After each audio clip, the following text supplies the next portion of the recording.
అఖండానే కరోనాలోనే release అయ్యి block buster కొట్టింది. అది కూడా దీని హైప్ ఎక్కడికో వెళ్ళిపోయింది. ఆకాశానికి వెళ్ళిపోయింది.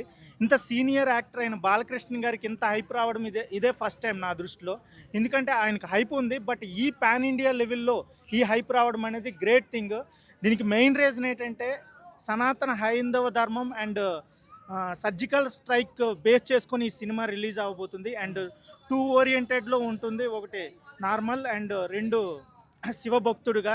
యాక్చువల్‌గా ఇందులో డైలాగ్స్ అయితే మైండ్ బ్లోయింగ్ అయిపోయాయి బ్రో. 5 డైలాగ్స్ అయితే బాంబులు పేల్చాయి. టీజర్, ట్రైలర్ అయితే ఎక్కడికో వెళ్ళిపోయింది. అసలు బాలకృష్ణ విశ్వరూపాన్ని ఇందులో చూస్తున్నాము. సో డైలాగ్ అయితే ఒకటి చెప్తాను వినండి. సౌండ్ కంట్రోల్‌లో పెట్టుకో, ఏ సౌండ్‌కి నవ్వుతానో, ఏ సౌండ్‌కి నరుకుతానో తెలవదు నా కొడకా, ఊహకు కూడా అందదు. ఆ డైలాగ్ అయితే గూస్ బంప్స్. ఫస్ట్ డైలాగ్ ఇదే రిలీజ్ అయింది. ఇది ఎక్కడికో వెళ్ళిపోయింది. తరువాత ఈ ప్రపంచంలో యాడకెళ్ళినా మీకు కనిపించేది ఒక మతం. ఈ దేశంలో యాడ చూసినా కనిపించేది ఒక ధర్మం. అదే సనాతన హైందవ ధర్మం.